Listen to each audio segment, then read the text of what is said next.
This is NDTV.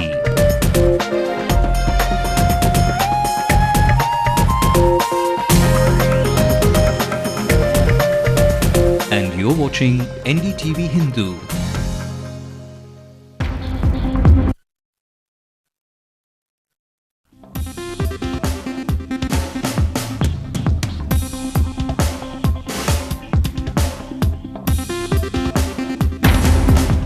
Karunanidhi puts politics behind and firmly forward as he meets Kanimuri in Tihar jail a day after the apex court denies her bail.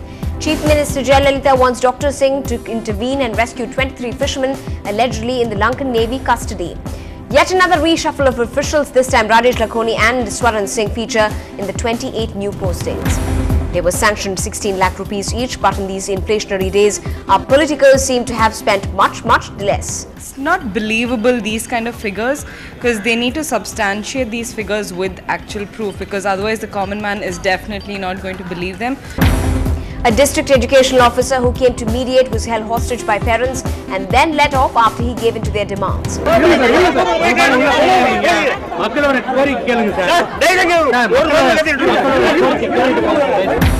MLA Nalathambi, who says problems in his constituency are neither new nor unmanageable. Ilayya Thalapathy Vijay's birthday wish list to all fans: pledge eyes, donate blood.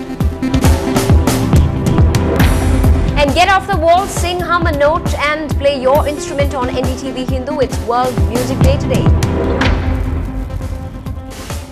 Hello and welcome to the news tonight on NDTV Hindu. I'm Evelyn Matthew, bringing you all of the day's top stories at 9. Poll expenses, an emotional reunion with a father for Kanimuri, the Prime Minister getting mail over the state's burning issue, and lots more making it to tonight's bulletin. But first, the national headlines as well. As Lokpal meet ends and Team Anna is deeply disappointed, the first UPA meeting in a year starts. The Parliament's monsoon session is delayed. NDTV learns that Dr. Singh and Sonia Gandhi had a one-on-one on Sunday to discuss cabinet reshuffle expected in July. A young girl raped in Uttar Pradesh commits suicide, the 8th victim in 48 hours. Mayawati defends herself. The government is going back on its word, says an angry Aruna Roy, on the move to keep the CBI out of the RTI. We'll take it up with Sonia Gandhi. Activist Ansar says Indian sailors on the MV Suez could be back home as early as Friday. They're on their way to Karachi first. And the board is sitting on a golden hen, but there is no one to market the IPL, says Lalit Modi.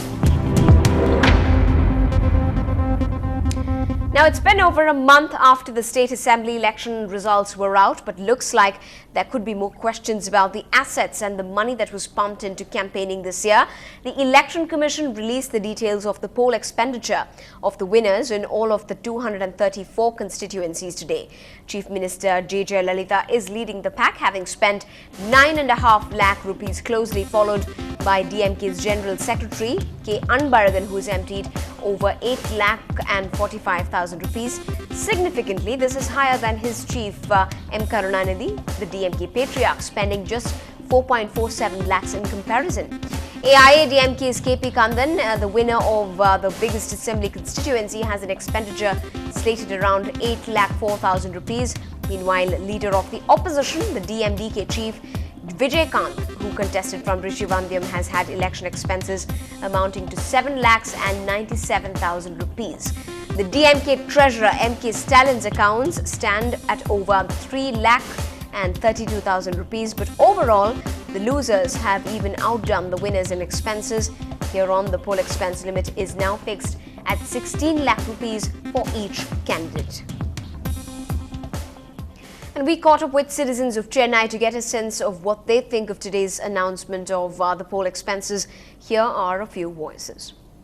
We don't believe in the figures whatever they have submitted to the election commissions, like 9 lakhs or 2.5 lakhs or 4 lakhs. Definitely a lot of black money might have involved which won't come into the account. If at all it's going to be the true, it's a very less amount what we figure out. It's not believable, these kind of figures, because they need to substantiate these figures with actual proof, because otherwise the common man is definitely not going to believe them. Across India, everybody knows that the statistics which were given by these people were false, and I don't believe in this. It should be in the crores only. So the figures are given by the parties. We can't just believe. It should not be in the lakhs. It should be in the crores. Election Commission release பண்ண amount வந்து might be spend பண்ணது வந்து that is party spend பண்ணது வந்து அதிகமாக இருக்கும்னு தோணுது எனக்கு. The numbers can be more and I don't believe this is too less. 9 lakhs or 4 lakhs is very less and compared to the amount of promises that they make. So looking at the correct corruption and all those things, it will be more. These figures given out by the Election Commission, I don't think so. It would be a true fact, and nobody really knows how much money was actually money laundered in this case. I believe most of the parties have spent a lot of money. Moving on, in yet another emotional reunion between an indulgent father and his favourite daughter, Karunanidhi met Kanimuri at the Tihar jail, where she's been held for over a month now. Karunanidhi also met the former telecom minister, A. Raja, and Kalangnia Television's managing director, Sharath Kumar. A meeting with his daughter also took place separately, which went on for over an hour. But this comes a day after the accused in the 2G scam, Kanimuri, was refused bail by the Supreme Court just yesterday. The DMK leader is on a 2-day trip, and on his visit to Tihar, he was accompanied by his wife Rajati Ammal, who is currently camping in the capital. Kanimuri's husband Arvindan also joined them. Although Kanimuri's bail was dismissed, she does have the option of filing a bail with a trial court and could claim leniency using Section 437 after charges are filed. Now, despite the many assurances over diplomatic talks and the times the relations with our neighbouring island nation Sri Lanka has come up in the past months, there still seems to be turbulence over at the high seas. The Sri Lankan Navy captured 5 boats and 23 Indian fishermen from Rameshwaram early this morning.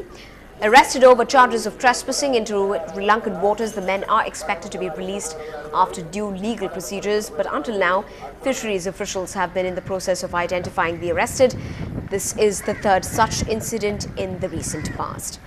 Meanwhile, Tamil Nadu's Chief Minister Jayalalitha has urged the Prime Minister Manmohan Singh to intervene and secure the release of the 23 Indian fishermen, saying frequent incidents of arrest and retention of fishermen crossing the international maritime boundary line was a vexatious issue and becoming worrisome. In the letter, Amma has said, and I quote, "I am distressed to note that the Sri Lankan Navy has again taken into custody 23 fishermen along with 5 boats because they strayed accidentally into Sri Lankan waters. I seek your kind intervention in this issue and request you to ensure that the Sri Lankan government releases the fishermen immediately." Unquote. Well, NDTV Hindu caught up with some of the community, in fact the fishermen community at Rameshwaram, and most of them say that they want to stay off work in protest. நேற்று காலையில் 6 மணிக்கு token வாங்கி கடலுக்கு போச்சு எங்கள் போட்டு. ஆனால் இன்றைக்கி 6 மணிக்கு விடிய காலம் வர வேண்டிய போட்டு வரல. என்னென்னு எங்கள் சக மீனவர்கள்ட்ட கேட்டால் உங்கள் போட்டை வந்து 3 நேவி வந்து பிடிச்சிட்டு போயிட்டதாக மீனவர்கள் வந்து சொன்னாங்க. மீனவர்களை பிடிச்சிட்டு தலைமன்னாரில் வச்சுருக்க போட்டை வச்சுருக்கிறதாக சொல்கிறாங்க.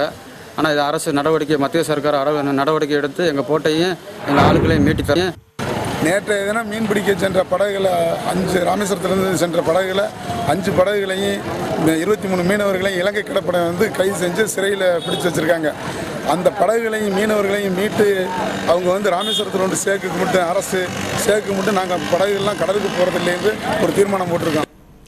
When we come back, we introduce you to an MLA who started with a humble innings but has earned his way into Fort St. George today.